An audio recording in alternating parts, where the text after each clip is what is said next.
आपल्या घरी एक साधू आलेला आहे। मग आई पण बाळा घरी चल, मी तुला सांगते सर्विस। चल आई।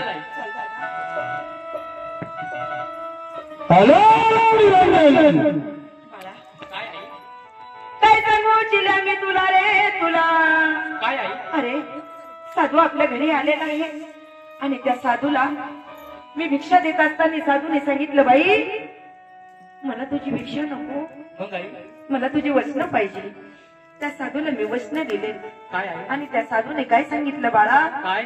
बाई माझ्या अंगाला खेळणं वेळणं झाले हो आणि मला नरमांस पाहिजे। मग आई पण बाई तुला एकुलता एक मुलगा आहे, तुझ्या मुलाचं नाव चिल्या आहे, त्याचं मला मांस खायचं।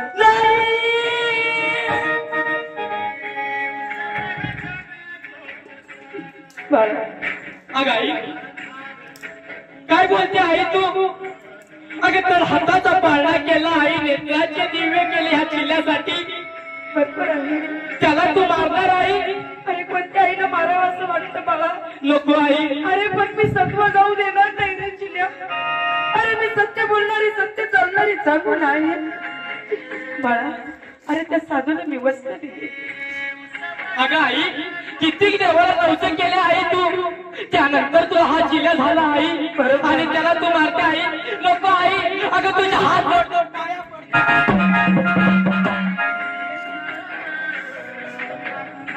पडतो।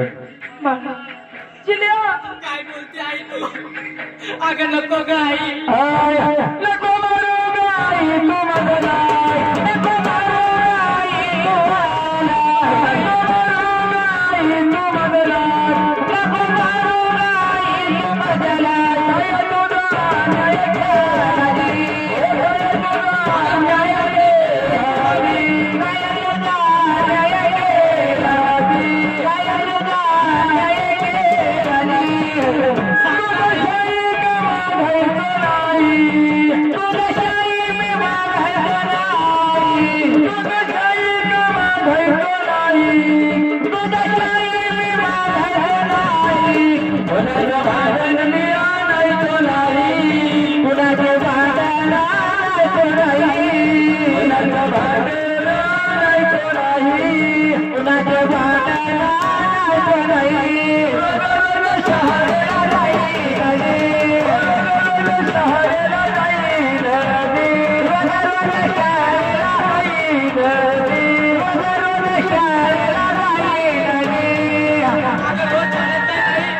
कोणाचं भांडण नाही आणणार आई? सांग ना आई, असं काय तुझा अन्याय केला तू या चिल्याला मारते आई?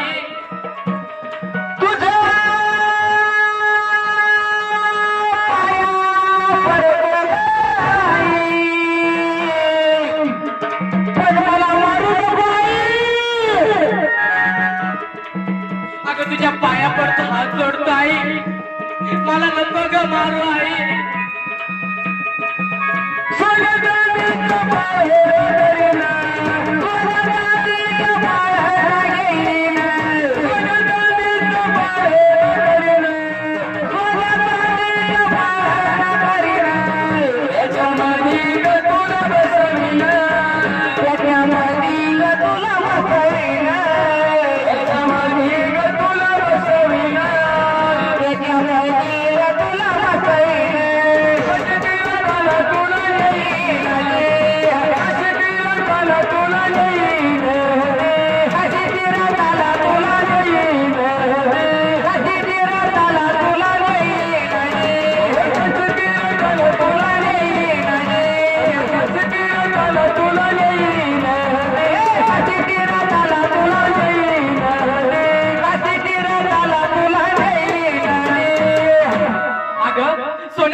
पाळणा बनवी नाही, त्याच्यामध्ये तुला बसवी, काशी तीर्थाला नाही तुला, पण मला मारू नको ग आई, मला मारू नको बाळा। अरे त्या साधूला मी वचनं दिले, वचनं गेला त्या आरती जमाना गेला रे। हो आई। अरे मी वचनाला जागणारी चांगून आहे लाडक्या। जर किती तुझ्या मांसाचं भोजन त्या साधूला मी दिले नाही, तर साधू माझ्या वचन मला वचनात गुंतवलं, ते साधू माझे सत्व घेऊन जाते। बरोबर आहे आई, आधी जाते वाचा नंतर जातो प्राण, तू त्या साधू बाबाला वचन दिलेले आई. अरे बाळा, जर कधी त्या बाबा माझा मांस खाऊन त्या बाबाचे खिंडे बैंडे बरे होत असतील तर का पाय मला, पण तुझं सत्व नको जाऊ दे आई. चिल्या, का पाय मला का चिल्या. म्हणून तेव्हा चिल्याने विचार केला, माझा मांस जर कधी साधू संतांच्या मुखी लागत असेल याच्यासारखं आनंदाची गोष्ट नाही. म्हणून तो बाळ चिल्या त्या आईला बोलतो, आई आई का पाय मला, पण तुझं सत्व नको जाऊ दे आई. का पाय म्हणून त्या चांगुलाने काय केलं, बाळ त्या मधल्या खोलीमध्ये नेला, धावून धावून त्या चिल्या बाळाला घातलं. बाबा धरणीवरती बाजवत हातामध्ये सुरा आणि छातीवरती गुडघा दिला आणि त्या चांगुना त्या बाळाचा शिरभरती बाजूला कशी करते.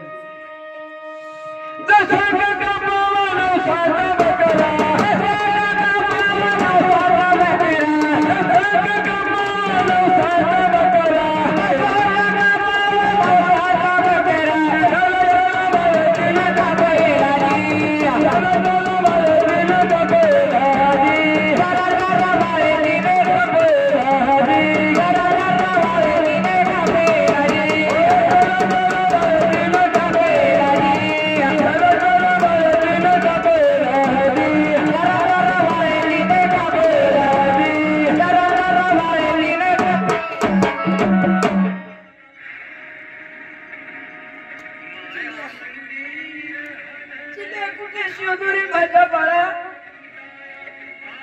असं माझ्या बाळाचं शिर मी शिंक्यावर ठेवला आणि धनाचा स्वयंपाक मी करून त्या बाबाजीला देणार. म्हणून काय केलं त्या चांगुनाने, शिर शिंक्यावरती बाळाचं ठेवलं आणि धनाचा स्वयंपाक केला. आणि काय बोलती त्या बाबाला, बाबा हा बाई, तुम्ही सांगितल्याप्रमाणे माझ्या बाळाला मारलं, बाई बाळाचा स्वयंपाक बनवला, स्वयंपाक तयार केला. बाबा असं भोजन करायला बसावं. चांगुना, तू हे काय केलं? काय झालं बाबा? तुला असं वाटत असेल साधू बाबा एका बाजूला बसलेला आहे, बाळाला घेऊन तू आतल्या खोलीमध्ये गेली होती आणि मला सांगते की बाळाचं मांसाचं भोजन केलं. सांगू ना, बाळाचं जे शिर 5 तत्वाचं शिर शिक्यावरती ठेवलं हो बाबा. आणि जो नरक मुताचा साठा असतो, नाशिवंत जे हाचा स्वयंपाक करून तू या साधूला खाऊ घालत आहे, हा स्वयंपाक मी खाणार नाही. सांगू ना बाबा, अहो काय चुकलं माझ्याकडं? का शिर शिक्यावरती ठेवलं? सांगू ना. हो मी एक आई आहे, येता जाता माझ्या बाळाचं मुखचंद्र पाहिजे असं म्हणून ते शिर शिंक्यावरती ठेवलं. बाबा माझ्याकडं काय चुकलं? तुला तुझ्या मुलाबद्दल जर एवढी जीव येत होती, मुलाचे जर तुला चेहराच पावडत होता, का मारला तुझा मुलगा? सत्व जाऊ द्यायचं असं सांगू ना. परंतु हे बघ, जर कधी तुला तुझं सत्व टिकवायचं असेल, बाळाचं शिर हातामध्ये घ्यायचं, उखळामध्ये टाकायचं आणि मुसळाने त्याचं खंडन करायचं आणि त्या शिराचा स्वयंपाक करून या साधूला खाऊ घालायचा, तरच तुझं सत्व राहील. सांगू ना, नाहीतर सत्व घेऊन गेल्याशिवाय राहणार नाही. बाबा तुम्ही सांगितल्याप्रमाणे मी ते बी करणार. आता माझा बाळ हयात त्यांच्या शिराचं करू काय? बरोबर आहे. पण तुम्ही माझं सत्व घेऊन जाऊ नका हो. ठीक आहे, बाळाचं शिर घे आणि शिराचा स्वयंपाक करून या साधूला खाऊ घाल. सांगू ना. ठीक आहे बाबा. काय केलं? त्या बाळाच्या शिराचं कांडण कशी करावं तुला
सांगितल्याप्रमाणे शिराचा स्वयंपाक केलेला आहे.